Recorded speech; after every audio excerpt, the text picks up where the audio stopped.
Hermanos amados, no hemos venido a saborear unas cuantas ideas morales diluidas como postre de esta vida, sino a entrar en un banquete sagrado colmado de verdad, donde la palabra de Dios se nos ofrece como pan de vida y copa de salvación. Les invito a abrir el corazón como aquellos discípulos que escuchaban a la orilla del mar de Galilea, trayendo la Biblia y también un espíritu dispuesto a anotar, a meditar y a obedecer. Porque lo que abordaremos no es un tema accesorio, sino el hilo rojo que atraviesa la revelación, las profecías de Dios. Particularmente en el libro de Daniel, un relato prodigioso del señorío de Dios sobre la historia y sobre el alma humana. Pero antes de adentrarnos en los versículos, planteemos la pregunta clave: ¿por qué estudiar la profecía y por qué distinguir sin confusiones entre los últimos días y el tiempo del fin? Si confundimos estos dos conceptos, seremos como marineros que leen mal la brújula, que toman una farola por una estrella, y la nave de la fe puede chocar contra los escollos de la incertidumbre. La palabra no es un laberinto, es lámpara para el camino, es brújula que endereza al justo en tiempos de inestabilidad. Por eso, el discernimiento es mandato del amor, disciplina de la esperanza y guardián de la verdad. Miren el conjunto de la Escritura y asómbrense. Una porción inmensa de sus líneas respira aliento profético. Se ha estimado que cerca de un tercio, es decir, alrededor de un 30% de la Biblia tiene contenido profético. Esto no existe para alimentar una curiosidad ociosa, sino para proclamar una verdad. Dios entra en la historia, enciende luz en la noche, anuncia de antemano lo que vendrá para que su pueblo se prepare, se mantenga santo y espere con paciencia. Si por su palabra Dios creó el universo, por su palabra profética erige en nuestro interior un cielo de orientación, donde los astros de sus promesas nunca se desprenden. Alguien dirá: ¿por qué generaciones anteriores escuchaban menos acerca del arrebatamiento de la iglesia, del retorno glorioso, de Armagedón o de las grietas finales del orden mundial? La respuesta no es que a la Biblia le falte algo, sino que la revelación de Dios avanza. El Espíritu Santo enseña a su pueblo en la historia como un padre sabio, educa a su hijo paso a paso, según la estación y el contexto. No fue sino hasta que los satélites cubrieron el cielo que se volvió imaginable cómo todo el mundo podría presenciar un mismo acontecimiento. No fue sino hasta que aparecieron los microchips y la inteligencia artificial que muchos relacionaron el control global con señales de identificación. No fue sino hasta que la biotecnología comenzó a saltar tapias morales que despertamos al orgullo humano que pretende rebasar sus propios límites. La revelación avanza, no porque la palabra cambie, sino porque la historia tiende nuevos puentes para entender lo ya dicho. Retrocedamos un poco y miremos el último siglo como una cinta acelerada. A comienzos del siglo XX, la humanidad presenció la explosión tecnológica. Los primeros autos rodaron como becerros temblorosos al salir del establo. Luego, las primeras aves metálicas se alzaron tímidas del suelo, inaugurando el sueño de domar los cielos. Los antibióticos se descubrieron como venda blanca que curaba heridas colectivas. Con las guerras mundiales aparecieron poderes atómicos y nos estremecimos ante la pretensión humana de aferrar lo que pertenece solo a Dios. El hombre puso pie en la luna como un niño pisa el patio del vecino y se declara dueño del vecindario. Después llegó la era de las computadoras, los teléfonos móviles, el enjambre de satélites, la inteligencia artificial, la ingeniería genética, los implantes, los sensores, los chips en el cuerpo y la idea de enlazar el cerebro a la nube de datos. Hermanos, el conocimiento ciertamente se ha multiplicado. Como el ángel anunció a Daniel, muchos correrán de aquí para allá y la ciencia aumentará. En 6,000 años de historia humana, jamás hubo 50 años con semejante densidad de descubrimientos como la segunda mitad del siglo XX y el comienzo del siglo XXI. No es frívolo afirmar que estos días son singulares, y lo decimos con humildad porque sabemos que Dios es Señor de ese cauce. Desde aquí recibimos la primera llave: distinguir entre los últimos días y el tiempo del fin. Los últimos días comienzan con la muerte y resurrección de Jesús, su exaltación y el envío del Espíritu sobre su pueblo. Cuando el Espíritu descendió en Pentecostés, ningún edificio de piedra podía ya reclamar el título de casa de Dios, porque los renacidos se convirtieron en templos vivos donde Él habita los últimos días. Entonces, son la estación de la iglesia, el tiempo de la gracia extendida, la campiña misionera abierta a las naciones. Esa estación se cerrará cuando la iglesia sea arrebatada, conforme al misterio que el apóstol Pablo recibió. Hasta entonces, vivimos en el mundo sin pertenecerle, cargando la vocación de ser sal y luz, enfrentando olas de persecución, engaño y frialdad, y a la vez contemplando cosechas sorprendentes de gracia. ¿Y qué diremos del tiempo del fin? El tiempo del fin se enlaza con Israel, con Jerusalén, con la semana 70 que Daniel oyó de labios del mensajero celestial. Es la angostura de la historia, el rápido caudal donde planes de imperios y alianzas topan con el señorío de Dios.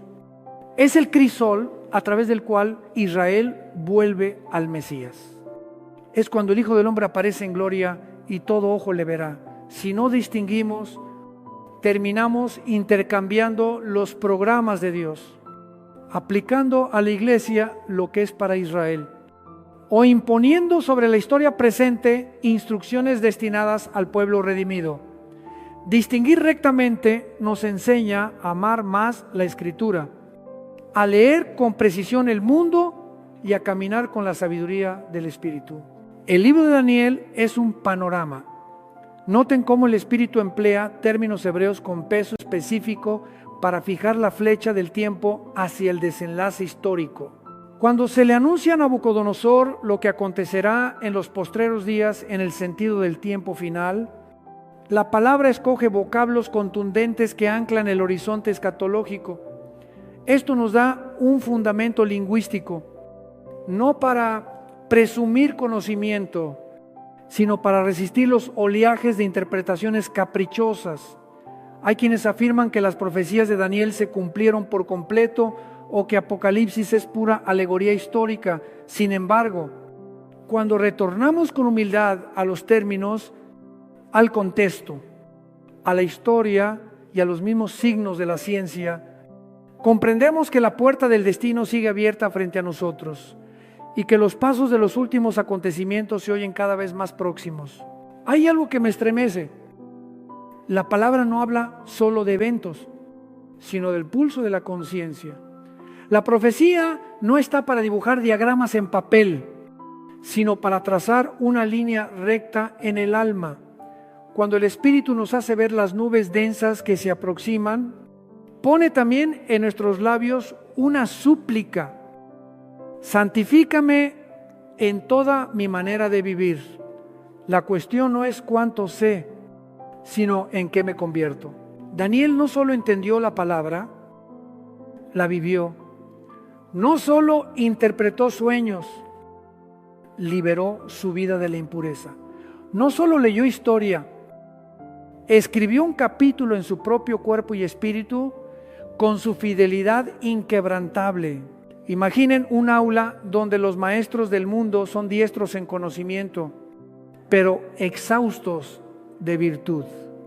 donde filosofías e ideologías intentan desmantelar la casa de la fe en el corazón de los jóvenes y reemplazarla por un programa deformado de la humanidad. Daniel nos presenta el patrón de Babilonia: reprogramación, quitar el nombre y poner otro, retirar la Torá y meter filosofía vacía, arrancar el temor de Dios y plantar la adoración al poder, despojar el alma e inundar el cuerpo con manjares impuros. Y allí mismo, en la mesa del rey, Daniel decidió en su corazón, no hizo alardes ni tumultos, sino que tomó una decisión disciplinada: no me contaminaré. Esa decisión es el filo que rasga la niebla de la transigencia, porque el hombre suele caer por menudencias. No se postra ante un ídolo colosal, sino ante un plato suculento. No precipita su ruina por un movimiento mundial, sino por un minuto imprudente ante una pantalla indebida.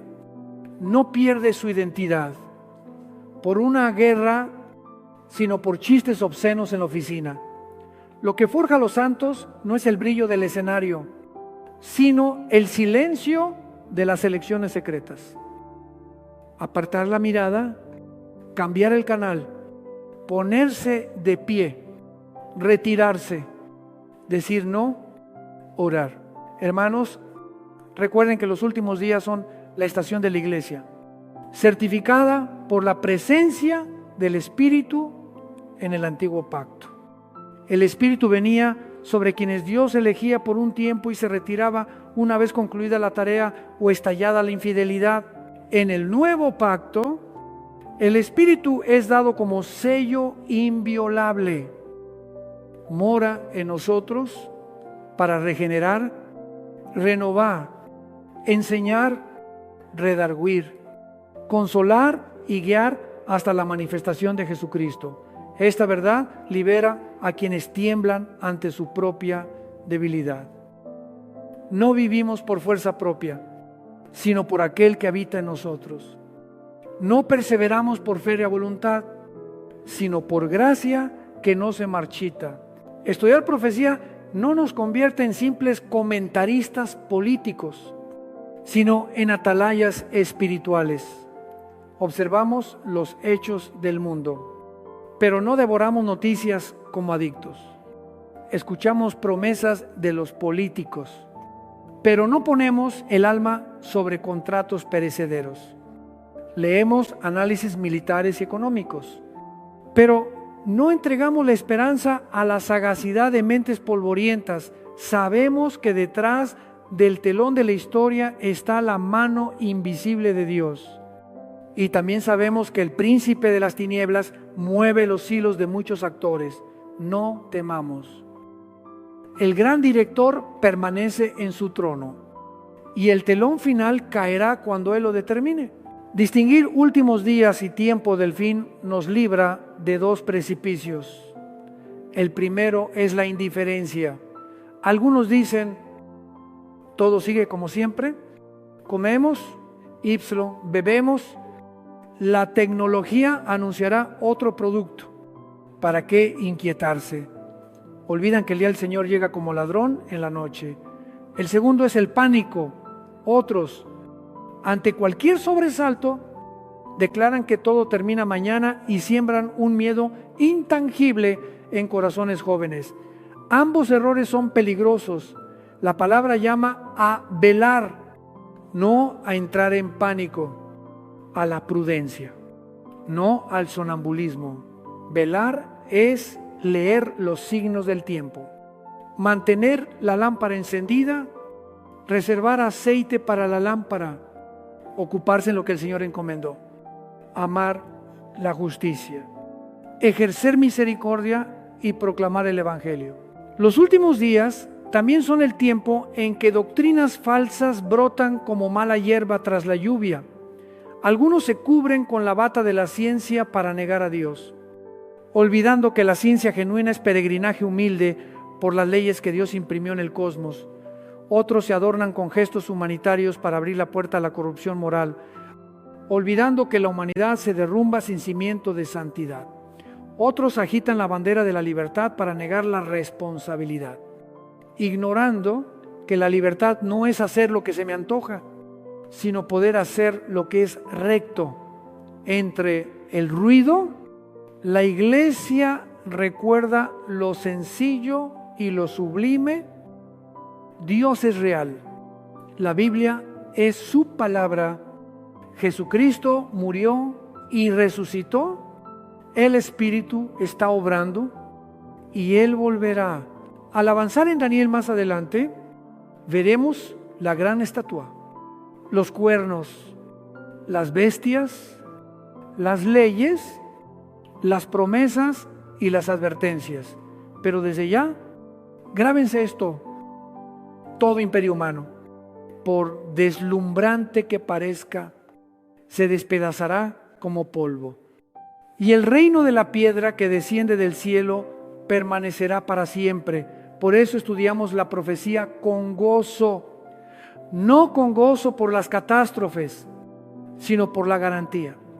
No con gozo ante el derrumbe del mundo, sino por saber que un reino de justicia, paz y alegría en el Espíritu se acerca, no con gozo de quien se lava las manos, sino de quien es enviado a llamar uno por uno a los que entrarán en el refugio. Apliquemos desde hoy lo simple y cortante. Primero, una decisión de santidad. Díganle al Señor en el aposento: elío lo limpio, lo veras. El temor reverente, elijo apartar mi rostro ante la tentación. No esperen a que la tentación golpee para redactar la respuesta. Escriban por adelantado en el corazón el pacto de santidad, firmándolo con lágrimas de arrepentimiento y tinta de gracia. Segundo, disciplina mental. En la era del teléfono inteligente, elijan inteligencia espiritual. Fijen horas de oración, de lectura bíblica, de apagar dispositivos de silencio. Los centinelas no cabecean en la muralla. Tercero, comunidad santa. No caminen solos. Daniel no estuvo solo. Tuvo amigos que decidieron no contaminarse. Busquen un grupo pequeño, una familia de fe, donde nos alentemos al amor y a las buenas obras, donde nos recordemos mantener el fuego frente a la tromba informativa. Pregúntense: ¿esto me conduce a temer a Dios o me empuja al rencor? Ante proclamas altisonantes de la política, pregúntense: ¿concuerda con la justicia de Dios o es simple trama del poder? Ante promesas tecnológicas, pregúntense: ¿redime o esclaviza al ser humano? La Biblia no nos prohíbe la ciencia, nos prohíbe adorarlo todo salvo a Dios. No nos prohíbe comprometernos con la sociedad, nos prohíbe convertirla en ídolo. El reino de Dios no consiste en comida ni bebida, no es el número de seguidores, no es la tabla de cotizaciones ni el arsenal bélico. Es justicia, paz y gozo en el Espíritu. Tal vez alguien diga: estoy cansado, la profecía me suena lejana y difícil, solo quiero saber cómo vivir mañana. Justamente la profecía responde a eso. Si sabes que la historia tiene un soberano, vivirás hoy con la serenidad de los hijos. Si sabes que el futuro no pertenece al juego de los poderosos, sino a aquel que derramó su sangre por ti. Trabajarás sin miedo, amarás sin cálculo y sufrirás sin amargura. Si sabes que la piedra del cielo derribará los pies de hierro y barro de los sistemas mentirosos, dejarás de idolatrar estatuas pasajeras y concentrarás tu adoración en Cristo con un corazón indiviso. Y si preguntas cómo estar seguros de que lo anunciado sucederá, mira la historia pasada como tribunal público. las profecías sobre la primera venida de Jesús se cumplieron al detalle. Lugar, linaje, vida, pasión, resurrección. ¿Quién puede completar semejante mapa si no es el que es de eternidad a eternidad? Entonces, ¿cómo dudar de lo que se ha dicho acerca de su segunda venida? La experiencia de la iglesia a través de los siglos también testifica, desde las catacumbas hasta las aulas, del desierto abrasador a las ciudades heladas. El evangelio transformó a los despreciadores en amantes de la verdad, libertó a esclavos del pecado, restauró familias rotas y puso esperanza en moribundos. Si esa palabra tiene poder sobre un corazón, como no lo tendrá sobre el mundo. Por tanto, estudiemos Daniel con los ojos abiertos a dos cielos. El primero, el cielo de la historia, que se encrespa, donde los imperios suben y caen, donde líderes disparan promesas como fuegos artificiales que deslumbran y se apagan. El segundo, el cielo de la fe, donde el trono de Dios no se conmueve, donde el Hijo del Hombre está a la diestra del Padre, donde los ángeles ejecutan órdenes, donde las promesas se sellan, se abren y se cumplen. Caminemos con estos dos cielos en el pecho, no ciegos ante la actualidad, ni ciegos ante lo celestial. Y esta es la llamada final de esta parte. No permanezcan en la periferia. No sean espectadores de la historia de salvación. No dejen que su alma sea conducida por algoritmos. No permitan que sus estándares los definan celebridades. Dejen que la palabra los defina. Dejen que el Espíritu los selle. Dejen que la esperanza del retorno de Cristo gobierne su agenda, su energía emocional y sus prioridades morales. Pónganse en pie, como Daniel en el palacio, sin gritar, pero firmes, sin beligerancia, pero inconmovibles, sin soberbia, pero santos. Decidan ahora mismo que no se dejarán contaminar. Decidan amar la verdad por encima del confort. Decidan amar al Salvador por encima de toda estatua de oro que el mundo exhiba. Porque un día, cuando la piedra descienda del cielo, veremos con nuestros ojos que todos los sistemas altivos se deshacen como ceniza al viento. Aquellos que hoy se sienten pequeños por conservar limpio el corazón serán llamados bienaventurados. Los que hoy parecen perder por decir la verdad serán llamados hijos del Padre Celestial. Los que hoy parecen torpes ante la astucia carnal del mundo serán llamados sabios de verdad. Abracen esa porción excelente, nadie podrá arrebatársela. Así, avancemos a las siguientes etapas de nuestro recorrido por Daniel con el corazón ablandado por el temor santo, la mente afilada por la verdad y la voluntad sellada por la decisión de la santidad. El Señor nos llevará a través de imperios, símbolos, visiones, no para sumergirnos en las tinieblas, sino para afirmarnos en la luz, no para huir del mundo, sino para servirlo con el Evangelio, no para temer a la bestia, sino para adorar al Cordero, no para confiar en el poder humano, sino para esperar al Rey de Reyes. Y mientras aguardamos, haremos lo que debe hacer el siervo fiel: velar, trabajar, amar y anunciar la salvación. Que aquel que habló y cumplirá nos conceda el valor de Daniel, la pureza de sus amigos en el horno, la sabiduría humilde de quienes aprenden de lo alto y la esperanza sin vergüenza de los que saben que el Rey viene. No estamos solos en esta marcha. El Espíritu está con nosotros, en nosotros y sobre nosotros.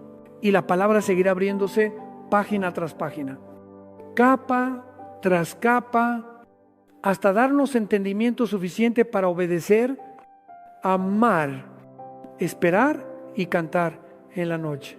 Amados, el banquete sagrado sigue servido. Coman a saciedad y beban en abundancia, para que al salir a la vida lleven en ustedes el sabor del reino inconmovible. Hermanos amados, seguimos caminando en la luz de la palabra con reverencia y un gozo hondo, porque el que prometió permanece fiel. Al mirar el giro de la historia de la salvación, Pentecostés se eleva como un amanecer resplandeciente. El Espíritu Santo vino, no ya desde afuera como un soplo que pasa y se va, sino para estar con nosotros y en nosotros, haciendo de cada renacido un templo vivo de Dios. Desde ese instante, ninguna arquitectura de piedra puede reclamar el título pleno de templo, porque nuestro cuerpo, mente, ipsilon, espíritu, lavados por la sangre del Cordero y regenerados por el Espíritu, han llegado a ser la morada del Santo. Cuando entramos a un edificio de reunión, no vamos a un recinto vacío, sino a encontrarnos con la comunidad de templos vivos, piedras vivas, ensambladas por el amor y la verdad.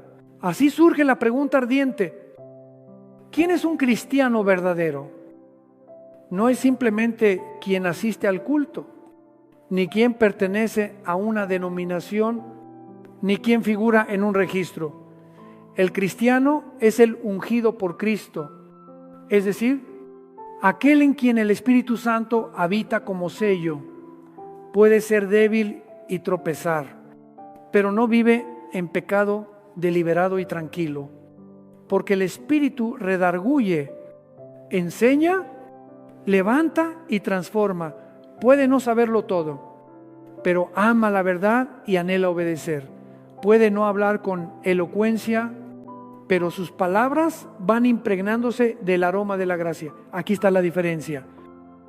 No la etiqueta, sino la presencia. En ese mismo cuadro, la Escritura nos muestra algo asombroso.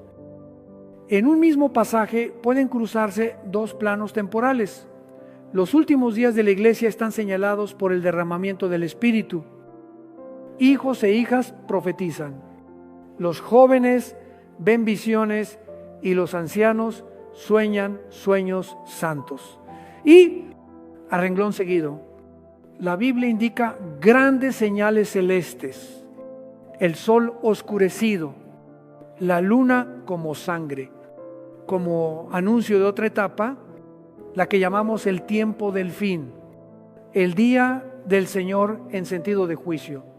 La secuencia de calamidades y veredictos que describe el Apocalipsis, como dos golpes de tambor distintos en una misma partitura. Necesitamos reconocer cuándo late el compás de la gracia que invita a la iglesia a evangelizar, y cuándo el compás del juicio que retumba como advertencia al mundo. Al distinguir así, no seremos arrastrados ni al extremismo del pánico ni a la tibieza de la indiferencia. Desde esta base, abrimos Daniel capítulo 1 como quien traspasa la puerta de Babilonia.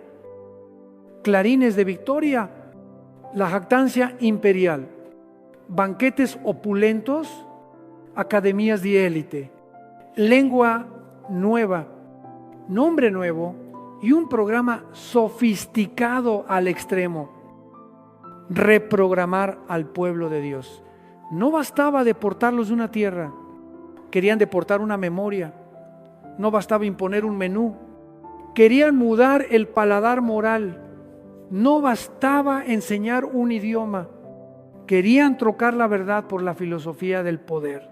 Ese es el patrón de Babilonia en todas las edades: borrar la identidad santa e injertar una identidad según la imagen del mundo. Hoy ese patrón se cuela por pantallas, temarios, publicidad, leyes y discursos que aparentan humanismo y corroen la frontera entre bien y mal. A los jóvenes se les invita a deificar el yo, a creer que el cuerpo y las emociones son soberanos absolutos y que la conciencia es un producto social reprogramable. No siempre gritan, son seductores, pulidos, razonables en la superficie, pero por detrás llevan la cuchilla que lima el alma. En la mesa del rey, Daniel se pone en pie, pero no con protesta estridente, se pone en pie por dentro. La Biblia dice que decidió en su corazón no contaminarse. Esa decisión es cimiento de toda disciplina espiritual. No esperó a que la tentación tocara la puerta para improvisar respuesta. Ya había escrito un pacto en su corazón. Ese pacto define fronteras.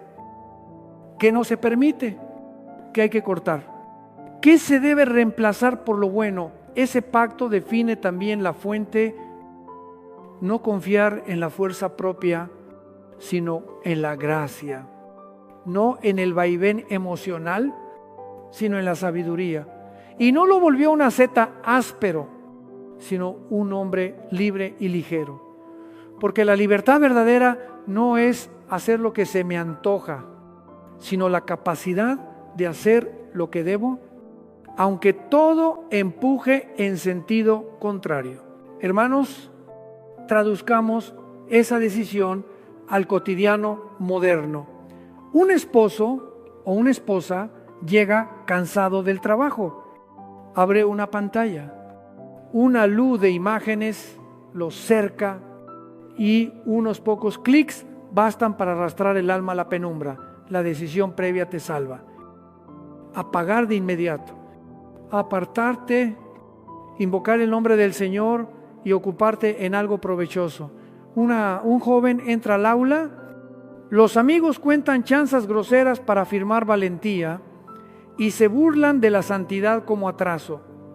La decisión previa te salva. Sonreír, excusarte y salir, sin miedo a etiquetas, porque lo que temes es contristar al espíritu, no perder puntos ante la multitud. Un empresario ante un trato rentable pero turbio, la decisión previa te salva.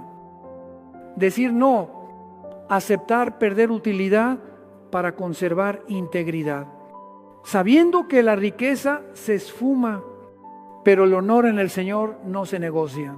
Alguien objetará, no es demasiado rígido vivir así en medio del mundo. Observa el fruto dulce de la decisión santa. Dios otorgó a Daniel y a sus amigos sabiduría e inteligencia superiores. No es magia, es ley del reino. Quien exalta a Dios en santidad recibe discernimiento, claridad, paz, con frecuencia, confianza en el desempeño. No siempre llega la honra veloz, pero sí la firmeza sostenida. Mientras muchos persiguen trucos de información, atajos en redes y brillo superficial, los fieles aprenden el arte de la perseverancia. Perseverar en oración, en trabajo honrado, en amor servicial. De esa perseverancia brota un poder silencioso. Otros empiezan a confiar en tu palabra. Te buscan cuando la crisis llega y te preguntan por la esperanza que hay en ti. Volvamos al trazado de la historia, a la luz profética. Los últimos días, como dijimos, son la estación de la iglesia desde Pentecostés hasta el arrebatamiento. Y en esa misma estación coexisten la gran oportunidad del Evangelio y el horno de prueba para el pueblo de Dios. Porque mientras abunda la gracia, el engaño se refina. Mientras se abren puertas misioneras, se tienden trampas ideológicas. Mientras la tecnología es herramienta magnífica para enseñar, conectar y sanar, también puede tornarse capataz tirano que esclaviza la mente. Por eso, el cristiano no desprecia la ciencia, pero no la idolatra. No teme al mundo, pero no se mimetiza con él. No pierde el tren del progreso, pero no vende su alma por la comodidad. Caminamos como mayordomos. Aprovechamos lo bueno para servir a Cristo. Y siempre preguntamos, ¿esto me acerca a amar más a Dios o me enfría? ¿Me ayuda a amar al prójimo o me vuelve insensible? ¿Edifica el cuerpo de Cristo o solo infla mi yo? La palabra toca también una realidad dolorosa. En comunidades religiosas hay muchos con nombre de cristianos que aún no han nacido de nuevo. No es para condenar, sino para despertar. El distintivo no es el rito, sino la morada del Espíritu. Si para ti la adoración es rutina, la oración trámite y la Biblia mero manual moral, si la conciencia se acostumbró a pactar y lo que llamas libertad es permiso para la carne, si la confesión se secó, las lágrimas del arrepentimiento se agotaron y las decisiones santas quedaron en consignas. Clama al Espíritu para que te despierte. Él que hizo sonar los huesos secos en el valle, puede reavivar el fuego en el altar apagado. Pídele. Fen, léname. Rompe cadenas, restaura el gozo de la salvación y planta en mí la voluntad de hacer la tuya. Jóvenes preguntan, ¿cómo guardarnos en el océano de ideas del campus? Daniel nos da una estrategia en 3 pasos. Primer paso, afirma tu identidad. Antes de cruzar la puerta de la facultad, párate en el aposento y confiesa: soy hijo de Dios, redimido por la sangre del Cordero, sellado por el Espíritu, llamado a ser sal y luz. Escríbelo en tu cuaderno, cuélgalo en la pared, ponlo de fondo en el móvil, no para ostentar, sino para recordar. Paso siguiente, modela hábitos. Los hábitos definen trayectorias. Fija un momento breve de oración matinal. Lee algunos pasajes, anota una aplicación concreta. Elige una acción de amor para el día y por la noche examina tu corazón. Esos hábitos pequeños son ladrillos que trazan una calzada recta. Último paso, elige comunidad. Busca 2 o 3 compañeros de la misma sed, oren cada semana, estudien la palabra, compartan tentaciones y luchen los unos por los otros. Daniel no estuvo solo. Junto a él estaban Hananías, Misael y Azarías, y a tu lado el Señor también pondrá aliados. Mientras tanto, la historia del mundo sigue girando y no debemos cerrar los ojos ante sismos geopolíticos y económicos. ¿Para qué? Entonces, mirar noticias, tratados y bloques, para ver más allá de la superficie y reconocer una ley honda. Los imperios brotan y se marchitan. Las alianzas se sellan y se disuelven. Las promesas políticas deslumbran y se extinguen. Pero el reino de Dios no se estremece. Eso no nos vuelve pasivos. Al contrario, nos urge a compartir el Evangelio, a interceder por los gobernantes y a vivir como ejemplo en la profesión. Para que cambie lo que cambie, la sal no pierda su sabor ni la lámpara su luz. Y cuando la humanidad pregunte por el sentido, mire la vida de los hijos de Dios y atisbe otra dirección.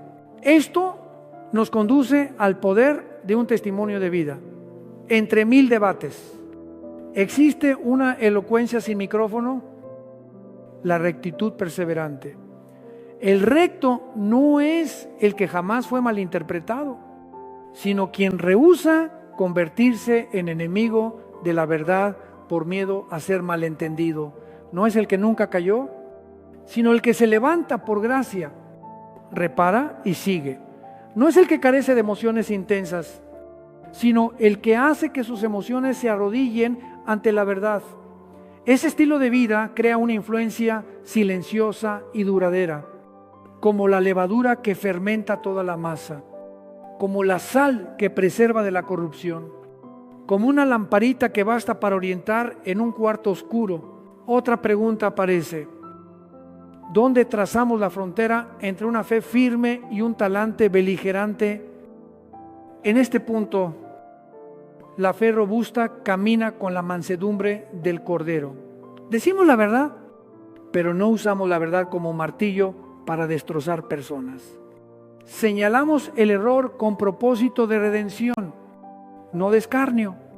Rechazamos lo impuro, pero conservamos un corazón tierno para acoger al que se arrepiente. Daniel, al dialogar con autoridades, habló con respeto, claridad y firmeza. No denigró ni insultó, pero tampoco transigió. Es la senda estrecha donde amor y verdad marchan juntos. Volvamos, por fin, al fundamento de todo. El Espíritu Santo es quien hace. Nosotros somos colaboradores obedientes. Él concede gracia para decidir, santidad para sostener disciplina, para amar la Escritura y para dar testimonio. Cuando te sientas exhausto, no aprietes los dientes para sumar esfuerzo. Ven y pide más aceite.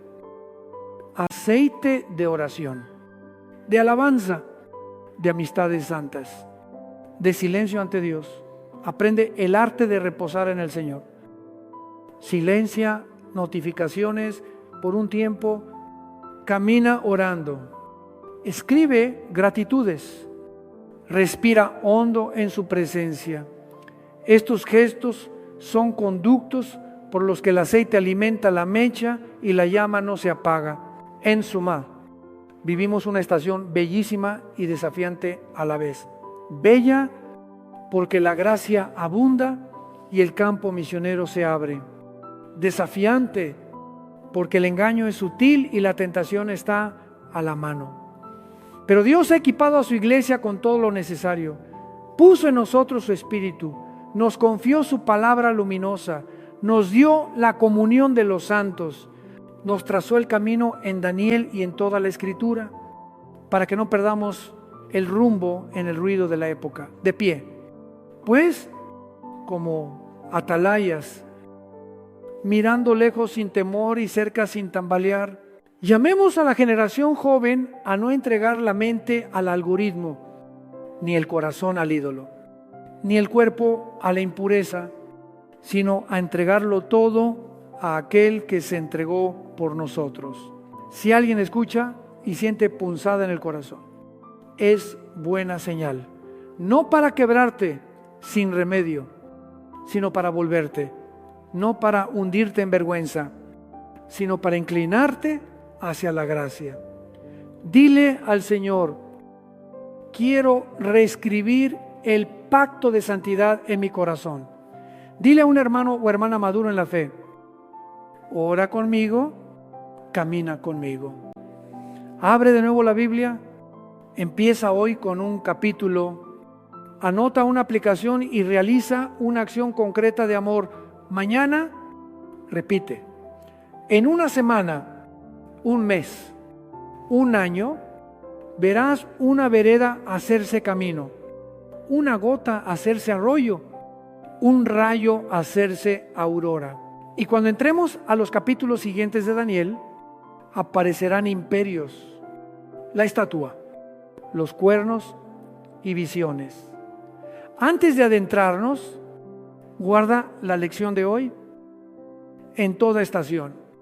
La clave sigue siendo un corazón decidido a no contaminarse, una mente obediente al Espíritu, hábitos santos constantes y una comunidad que nos sostenga en amor.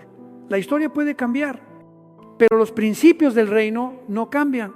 Babilonia adopta muchas máscaras, pero la decisión de Daniel sigue siendo regla de oro. Mientras aguardamos la manifestación plena del reino inconmovible, podemos ya vivir como ciudadanos de él. En el mercado, la oficina, el campus, la familia y las redes. Ese es el testimonio más elocuente que el mundo necesita. Que el Señor nos guarde de la autosuficiencia, del miedo y de la componenda, y nos conduzca a una santidad gozosa, una sabiduría humilde y una valentía apacible, para que cuando el mundo pregunte qué es verdad, esperanza y libertad. No solo señalemos una página, sino una vida escrita por esa palabra. Ese es el mejor regalo que podemos ofrecer a Dios y a nuestra generación. En estos últimos días que corren hacia el umbral del tiempo del fin. Hermanos amados, el telón de la historia vibra ante nuestros ojos como un escenario gigantesco, donde los poderosos suben y bajan, donde tratados se firman y se rompen, donde promesas resplandecen y se apagan. Pero detrás de esos decorados, la palabra de Dios nos descubre una realidad más honda. Una mano invisible sostiene el pulso de los tiempos y el enemigo de las almas acecha para quebrar, desorientar y confundir. No para que temamos, sino para que velen. No para que tomemos el lugar del juez, sino para aprender a amar la verdad. Mantenerse firmes en la esperanza y en la santidad. Justo en ese contexto, el libro de Daniel nos pone en las manos un gran fresco, una estatua colosal que es a la vez lección de historia y mapa profético que conduce al día en que el Hijo del Hombre se manifestará.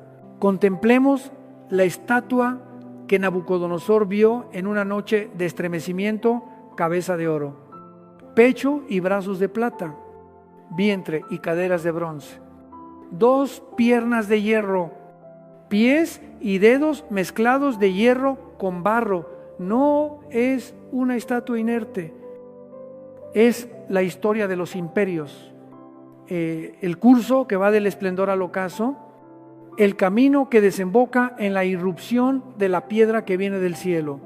Cada cambio de material sugiere un descenso, de oro a plata, de plata a bronce, de bronce a hierro y finalmente a la mezcla de hierro con arcilla. Una mezcla que no cohesiona.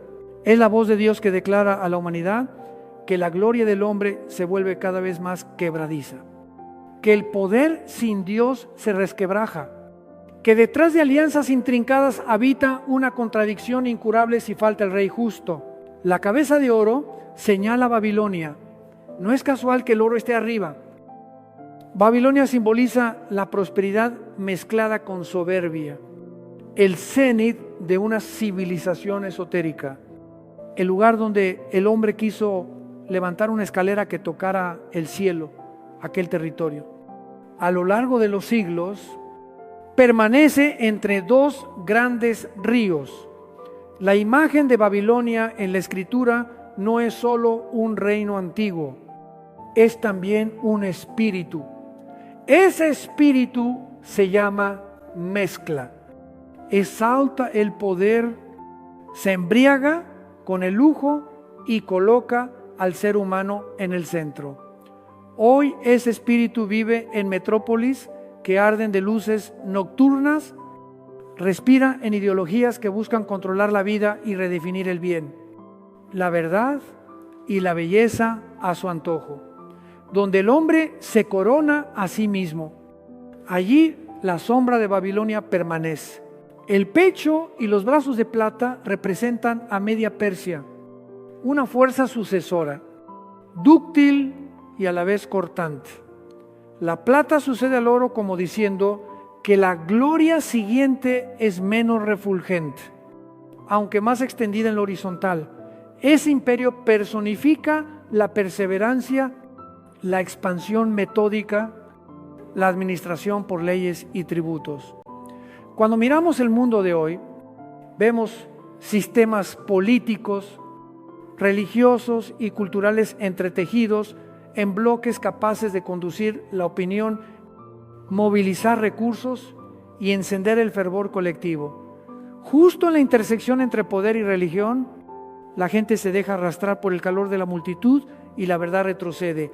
La palabra nos recuerda que no medimos lo correcto por el número, ni pesamos la verdad con emociones encendidas, sino por el patrón eterno de Dios. El vientre y las caderas de bronce evocan a Grecia, donde filosofía, arte y estrategia militar se trenzaron en una ola de conquista. El bronce suena como campana, brilla al sol. es la idea forjada hasta la agudeza. Los jóvenes de todas las épocas se sienten atraídos por la belleza, la agudeza, la promesa de una razón liberadora. Pero Daniel nos enseña algo amargo. Un héroe joven puede conquistar el mundo y no conquistarse a sí mismo. La pasión sin disciplina convierte el genio en antorcha que incendia el alma. La belleza no santificada se vuelve espejo de vanidad. Cuando ese imperio se fracturó en 4, la Escritura tocó a rebato. El poder humano, por refinado que sea, no se mantiene unido sin fundamento moral que solo Dios establece.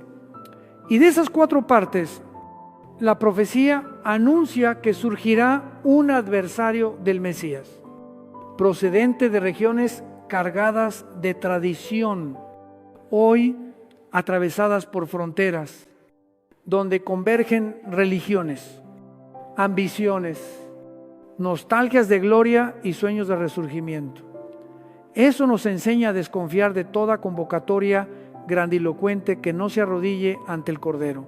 Las 2 piernas de hierro señalan a Roma: disciplina militar, ley, calzadas, organización, una maquinaria que tritura la resistencia. El hierro es firme, frío, eficaz, pero sigue siendo metal que se oxida. Ese imperio irrumpió en la historia, absorbió la cultura anterior y prolongó su influencia de occidente a oriente.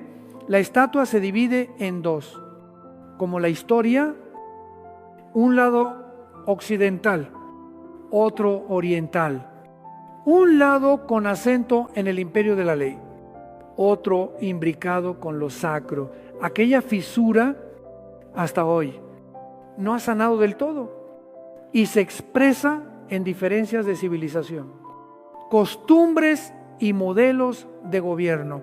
Al poner esas piernas sobre el mapa actual, vemos una herencia heterogénea donde puentes y fronteras coexisten. Por eso, todo proyecto que pretende uniformarlo todo bajo una sola bandera termina chocando con el muro invisible del corazón humano. Y luego, los pies y los dedos, mezcla de hierro y barro, una aleación que parece fuerte por el hierro, pero frágil por la arcilla. Aquí la palabra nos enseña un orden final, compuesto por varias naciones unidas por alianzas humanas, por intereses y firmas, pero incapaces de disolver diferencias nucleares de cultura y fe. No es el cemento de la verdad y el amor, sino el pegamento del cálculo. Basta un temblor para que las junturas se agrieten como ladrillo crudo bajo la lluvia. La imagen de los 10 dedos sugiere además la simultaneidad de Occidente y Oriente que intentan un diseño común. Cooperan y tensan, dialogan y recelan. El pueblo de Dios no se turba ante titulares de fusiones, sanciones, pactos o rupturas. Sabe que toda obra sin cimiento en Cristo es un castillo de arena. Pero la visión no termina en capas de metal. El clímax es una piedra que rueda desde el monte, no cortada por mano humana, que golpea los pies de la estatua y derriba toda la estructura, reduciéndola a paja que el viento se lleva. ¿Quién es esa piedra? Cristo, la piedra desechada por los edificadores, hecha piedra angular. El que volverá no ya como siervo sufriente, sino en gloria como Rey de Reyes. Cuando Él toque la tierra, todo sistema altivo se inclinará, toda lengua que se autoafirmaba callará, toda corona fabricada por el hombre caerá, y esa piedra se hará monte que llena la tierra. El reino de Dios cubrirá, con justicia por fundamento, paz como entramado y gozo en el espíritu como atmósfera. Hermanos, el mundo es un escenario, sí, pero no es un teatro sin dueño. Dios no levantó el telón para irse. Él escribe el guión, llama escena y retira su tiempo. Interviene en el momento justo. Permite algunas escenas para revelar los corazones y en todas coloca al centro una cruz donde su Hijo derramó la sangre por los pecadores. Eso significa que cuando veamos guiones torpes, actores fingiendo y utilería de vidrio falso, no desesperamos. Al contrario, nos aferramos más a la palabra como único estándar. No dejamos que la fiebre mediática nos arrastre, ni que el sensacionalismo dicte la moral, ni que las conspiraciones agujeren la esperanza. Discernimos, oramos, amamos y damos testimonio. La estatua también nos enseña a leer el mapa. Las referencias a los antiguos imperios no son para jugar a adivinar nombres actuales, ni para poner etiquetas imprudentes sobre personas. El propósito es que entendamos las fuerzas espirituales detrás de las estructuras políticas, el espíritu de Babilonia, poder mezclado con culto, el movimiento que idolatra al hombre, el espíritu medo-persa, maquinaria cerrada, voluntad colectiva encendida por vocabulario sagrado sin temor de Dios, el espíritu griego, exaltación de la belleza y de la mente que rehúsa someterse al dador de la mente. El espíritu romano, disciplina sin entrañas, eficacia por encima de la persona. Al identificar estos espíritus, leemos mejor el curso del siglo, vemos manos invisibles que empujan y distinguimos dónde hay luz, dónde zonas grises que reclaman oración y dónde debemos detenernos para guardar el corazón. Una pregunta retorna: ¿es posible un orden global realmente unificado? Una sinfonía humana perfecta. La estatua responde: la unidad que no se apoya en la verdad y la santidad es hierro con barro. Se pueden firmar alianzas, convocar foros, lanzar lemas y decretar estándares. Pero las diferencias sobre adoración, valores y naturaleza humana no se resuelven por decreto al rechazar al dador de la dignidad. Se intenta manufacturar dignidad con códigos. Al negar al autor de la libertad, se intenta imitar la libertad con marcos de vigilancia. Al rehusar al origen de la unidad, se remienda la unidad con intereses. Todo termina siendo juntas flojas, esperando el golpe de la historia para abrirse. Entonces, ¿cómo vivir en días así? Primero, renuncia a la ansiedad por la especulación. No te apresures a poner nombres ni a dictar sentencias, ni conviertas la palabra en arma al servicio del gusto. Deja que la palabra sea lámpara, no faro para deslumbrar a otros, sino lámpara de mesa que escruta tu corazón, y luego lámpara de camino para el prójimo. Después, ejercita un alma atenta. Ante las convulsiones, no te entregues a la emoción bruta. Arrodíllate, abre la Escritura y pide al Espíritu qué promesa, qué mandamiento, qué escena bíblica ilumina este contexto. Ese silencio del reino nos guarda tanto de la histeria, de la masa, como del hielo de la apatía. Luego, vuelve a la virtud de Daniel. No llegó a gran funcionario solo por talento, sino por fidelidad en los detalles. No se derrumbó ante la envidia de sus contemporáneos porque su vida estaba anclada en la oración. No temió el foso de los leones, porque sabía quién es Señor de los leones y quién del aliento de vida. Así también nosotros, nadie puede mantenerse en pie ante la estatua del siglo si le falta un horario de oración. Una comunidad piadosa y disciplina para guardar ojos. oídos y lengua. No esperes a la tormenta para cerrar las ventanas. Tensa el toldo mientras el cielo está despejado. La estatua nos recuerda además la misión en espacios de academia, profesión, política y empresa. Allí el lenguaje es estrategia, diplomacia, datos, rendimiento. Pero bajo la terminología late un corazón que busca sentido. Un empleado puede quemarse por metas trimestrales y por la noche sentirse vacío porque nadie responde para qué nació. Un directivo puede manejar miles de cifras y ser impotente ante sus propios arrebatos. Un legislador puede redactar decenas de marcos y temblar frente al féretro de un ser querido. Allí, el Hijo de Dios no necesita pancarta. Basta una vida callada y recta, una oración a tiempo, un versículo dicho con naturalidad, una bondad sin retribución. Esas cosas pequeñas son piedras que ruedan desde el monte y golpean a la estatua en los pies, dentro del corazón de alguien. Alguien dirá, si el mundo es farsa, ¿no deberíamos desentendernos y abandonarlo al destino? No, precisamente porque sabemos que ese escenario debemos vivir de verdad, porque hay un director supremo. Debemos aceptar con valentía el papel que nos asigna, porque la estatua caerá. Invirtamos en el reino inconmovible. Un padre o madre que cría a sus hijos en la verdad desafía la corriente de Babilonia. Un maestro que enseña con temor de Dios asesta un golpe al pie de barro.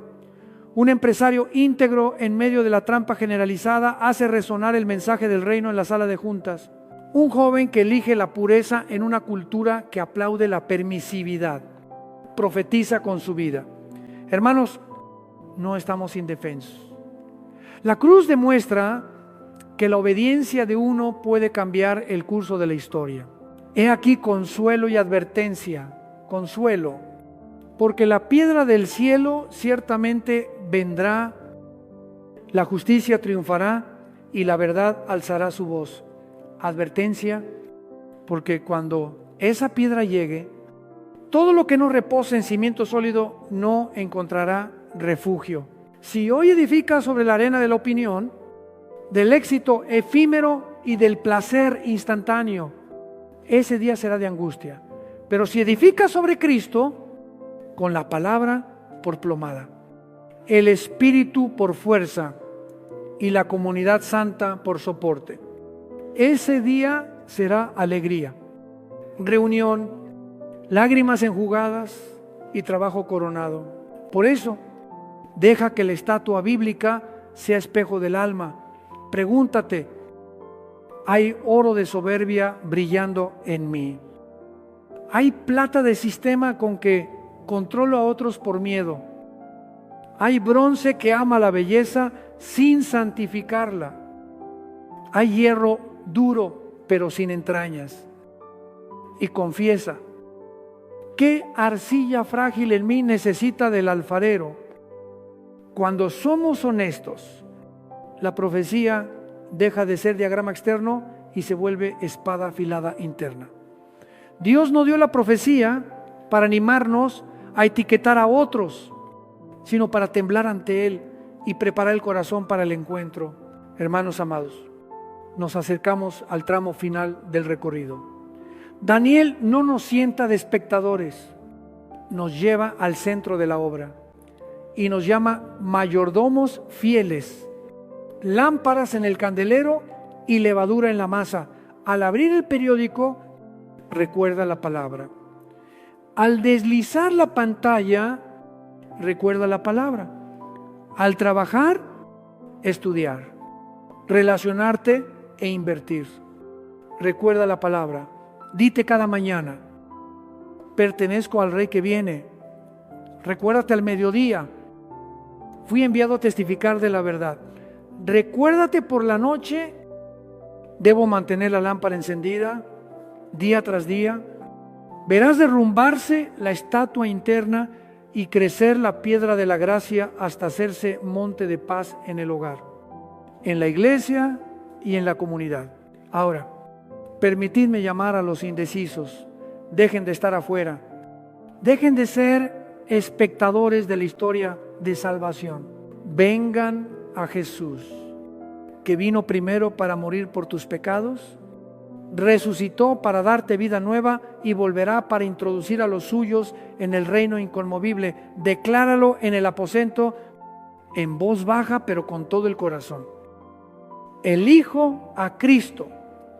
Renuncio a la impureza que me sedujo. Renuncio a los ídolos que adoré. Pido al Espíritu Santo que entre en la casa de mi corazón. La limpi unja, encienda y me guíe. Y juntos, como un solo cuerpo, miramos al Rey de Reyes. No conocemos todos los detalles del día y la hora, pero sabemos que Él es fiel. No controlamos el huracán político, pero podemos arrodillarnos. No manejamos la vibración de los mercados, pero podemos conservar la integridad. No dominamos la red informativa, pero podemos guardar los ojos y oídos espirituales. Hagamos de nuestra vida una respuesta de la tierra al cielo. Esperamos la piedra del monte, esperamos la trompeta, esperamos las bodas del Cordero, esperamos el día en que toda rodilla se doble y toda lengua confiese que Jesucristo es el Señor. Oremos. Padre nuestro que habitas en los cielos, te damos gracias porque tu palabra es lámpara a nuestros pies y luz en nuestro sendero. Gracias porque no nos dejaste caminar en la sombra de la historia, sino que nos abriste el cuadro de las edades para reconocer tu mano soberana y tu corazón amante. Perdónanos por las veces que hemos adorado las estatuas del mundo, confiado en el metal y en la mezcla de hierro con barro. Rompe toda idolatría en nuestro interior y coloca a Cristo como piedra angular de nuestra vida. Señor, derrama de nuevo tu Espíritu sobre nosotros. Danos el espíritu de Daniel, un corazón decidido a no contaminarse, una disciplina perseverante de oración, una mente que discierne entre el ruido del tiempo. Enséñanos a hablar verdad en amor, a mantenernos firmes sin endurecernos, a ser suaves sin transigir. Sostén a las familias, a los padres y madres, a los maestros, a los jóvenes, a quienes sirven en lo público, a los que están en el mercado, la oficina y el campus. Hazlos lámparas en el candelero y sal que preserva. Guarda a tu pueblo en medio de los vaivenes. Infúndenos esperanza que no avergüenza. Recuerda tu iglesia esparcida. Edifica a pastores, siervos y misioneros. Enséñanos a usar la tecnología como instrumento de servicio, no como amo de nuestras almas. Enséñanos a invertir tiempo, talentos y bienes en el reino inconmovible. Danos valor para proclamar el Evangelio hasta que toda rodilla se doble y toda lengua confiese. Te esperamos, Jesús. Ven pronto. Deja caer la piedra del cielo a su tiempo, para que la justicia y la verdad se besen en la tierra. Enjuga las lágrimas del que llora. Levanta al que cae. Sana al herido por el pecado y la desesperanza. Concédenos que en estos últimos días vivamos como ciudadanos del reino que se acerca, para que cuando vengas escuchemos: siervo bueno y fiel, entra en el gozo de tu Señor. Oramos unidos en el nombre de Jesucristo. Amén.